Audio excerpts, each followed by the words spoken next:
Is Europe preparing for a world without American leadership? For most of our lives, the answer would have seemed obvious. No. Europe had American military protection. Europe had NATO. Europe had Washington acting as the ultimate guarantor of security on the continent. Whenever a major crisis emerged, whether in the Balkans, the Middle East, or in relations with Russia, everyone assumed that the United States would eventually take the lead. That assumption shaped an entire generation of European politics. It allowed governments to reduce defense spending. It allowed leaders to focus on welfare, trade, regulation, and economic growth. It allowed Europe to become an economic giant while remaining strategically dependent on American power. But what if that era is slowly coming to an end?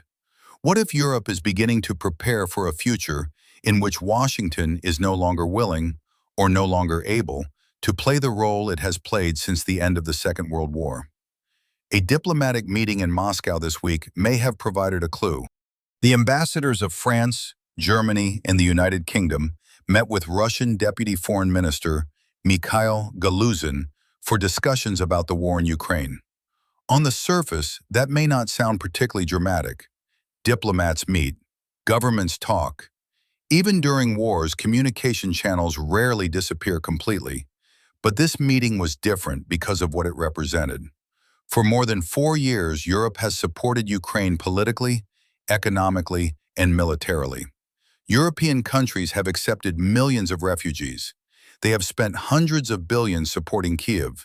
They have imposed sanctions, increased defense budgets, and fundamentally reshaped their energy systems after decades of dependence on Russian gas. Yet despite carrying so much of the burden, Europe has often found itself watching diplomacy from the sidelines.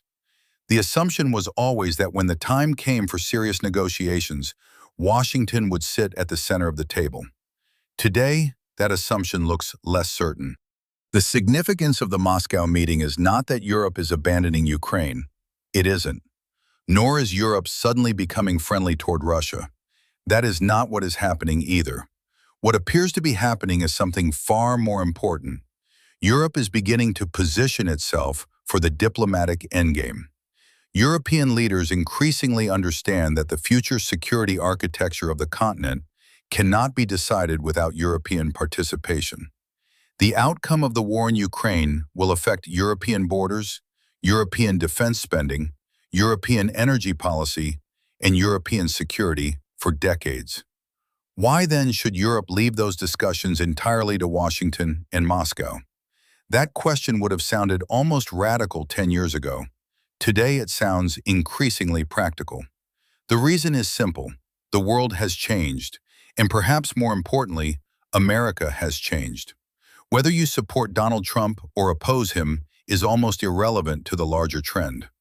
European policymakers have spent the last decade watching dramatic swings in American foreign policy. One administration says one thing, the next says another. Commitments that once seemed permanent suddenly appear open to debate. For European governments, this creates uncertainty, and uncertainty forces preparation. Imagine being responsible for the security of Germany, France, Poland, or the Baltic states.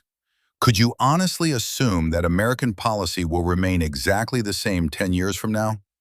Could you build your entire security strategy around that assumption? Most European leaders have concluded that they cannot. This does not mean Europe is turning against the United States. Far from it. NATO remains the foundation of European security. American military power remains indispensable. The Transatlantic alliance remains one of the most successful strategic partnerships in modern history. But dependence and partnership are not the same thing. A strong alliance requires strong partners. Increasingly, European leaders appear to believe that Europe must become one. That process is already visible.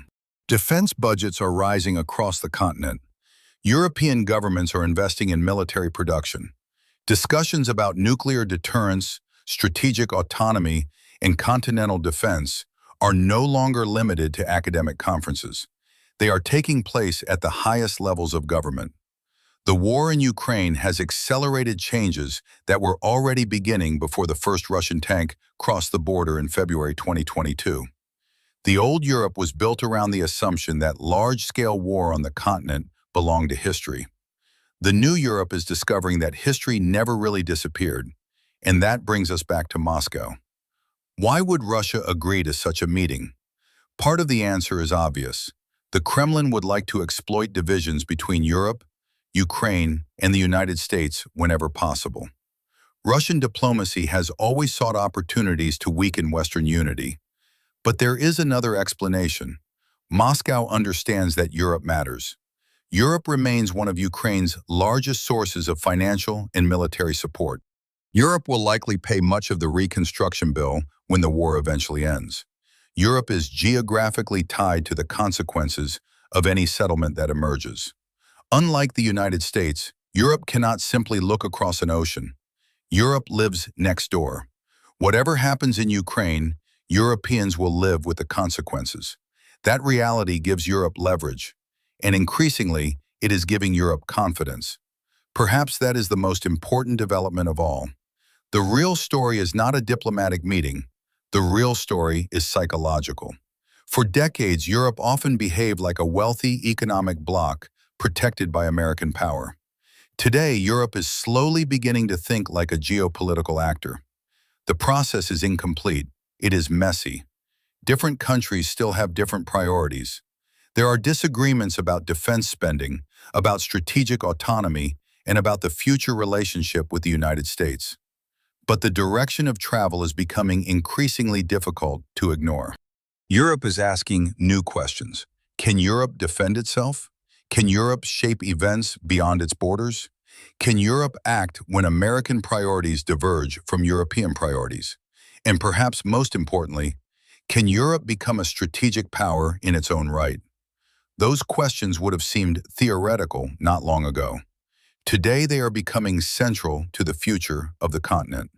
The meeting in Moscow may not produce peace.